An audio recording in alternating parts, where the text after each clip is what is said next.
അവയവക്കടത്ത് സംഘത്തിലെ പ്രധാനികൾ മലപ്പുറം വളാഞ്ചേരിയിൽ പിടിയിലായി. വളാഞ്ചേരി സ്വദേശികളായ ശശി, നജ്മുദ്ദീൻ എന്നിവരെയാണ് പോലീസ് പിടികൂടിയത്. കടക്കാവൂർ സ്വദേശിനി നൽകിയ ലൈംഗിക പീഡന പരാതിയെ തുടർന്നുള്ള അന്വേഷണമാണ് അവയവ മാഫിയയിലെ കണ്ണികളിലേക്ക് എത്തിച്ചത്.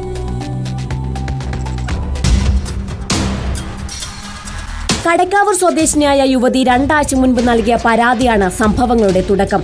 അവയവം കൈമാറാൻ താൽപര്യം പ്രകടിപ്പിച്ചു വന്ന യുവതിയെ ഒരു സംഘം പീഡനത്തിന് ഇരയാക്കിയെന്നായിരുന്നു പരാതി. പോലീസ് അന്വേഷണം നടത്തിയപ്പോൾ സംസ്ഥാനം കേന്ദ്രീകരിച്ച് നടക്കുന്ന വൻ അവയവ മാഫിയയാണ് ഇതിന് പിന്നിലെന്ന് കണ്ടെത്തി.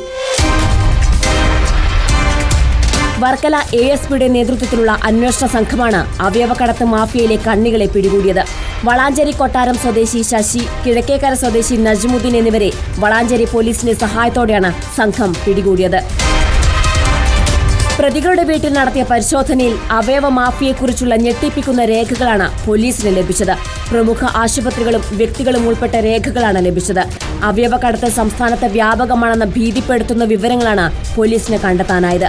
അതീവ രഹസ്യ അന്വേഷണത്തിലൂടെയാണ് പോലീസ് മാഫിയയുമായി ബന്ധപ്പെട്ട വിവരങ്ങൾ ശേഖരിച്ചു വരുന്നത്. കൊല്ലം, മലപ്പുറം, പാലക്കാട്, ആലപ്പുഴ കേന്ദ്രീകരിച്ച പോലീസ് അന്വേഷണം ഊർജിതമാക്കിയിട്ടുണ്ട്. ഇനിയും കണ്ണികളെ പിടികൂടാനുണ്ട്. വരും ദിവസങ്ങളിൽ കൂടുതൽ അറസ്റ്റുണ്ടാകുമെന്ന് പോലീസ് അറിയിച്ചു. റിപ്പോർട്ടർ, മലപ്പുറം.